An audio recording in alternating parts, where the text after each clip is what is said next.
Updated November 15, 2017. 120,840 human rights organizations and aid groups say they are concerned by news that the Royal Australian Navy recently conducted training with its Saudi counterpart on the Red Sea. Key points: Australian Navy training exercise with Saudi Navy is part of ongoing military cooperation aid, and human rights groups criticize the RAN's participation during the Yemen blockade. The Saudi-imposed blockade of Yemen is causing a humanitarian crisis. The Royal Australian Navy conducted the training as part of Operation Manitou, a long-standing joint force operation to maintain maritime security in the Middle East.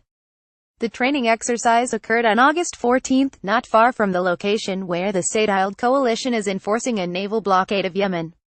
The blockade has led to widespread food shortages, with 7 million people in the impoverished country now on the brink of an unprecedented famine.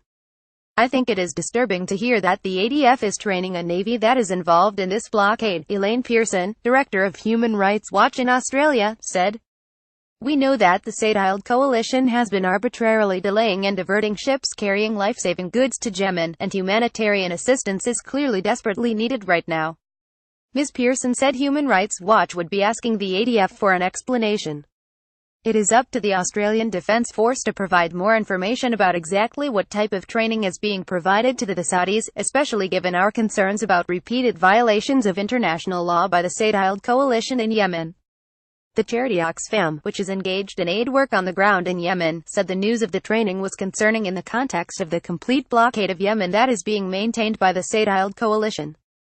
Oxfam will be asking the Australian government for more information. We are concerned by anything that could look like support to the implementation of the blockade, says Rebecca Barber, Oxfam's humanitarian policy advisor in Melbourne. The blockade is directly contravening a series of UN Security Council resolutions and Security Council presidential statements calling for an unimpeded, unhindered humanitarian access.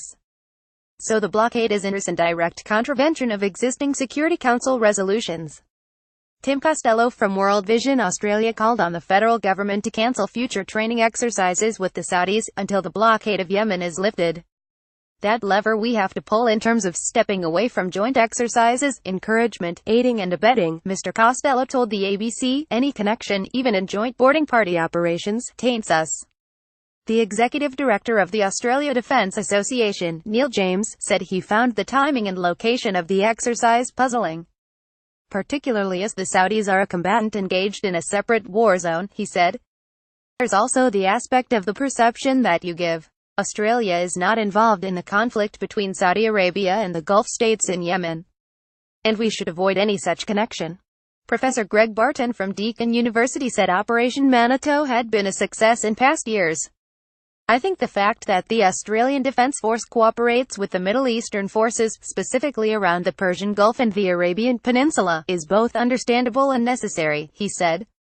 But that doesn't mean that Australia can't speak up. There are good reasons for being very concerned about this blockade. I don't think Australia is going to be able to change its foreign policy and its defense cooperation policy overnight. But it certainly can speak up and say, as a friend, as an ally, we want to point out the global community has concerns. The ADF did not reply to questions from the ABC about the specifics of the exercise and if there were any future training exercises planned with the Saudi Navy. Topics: unrest, conflict and war, Navy, Defense Forces, Defense and National Security, Yemen, Australia, Saudi Arabia. First posted November 15, 2017. 115,211.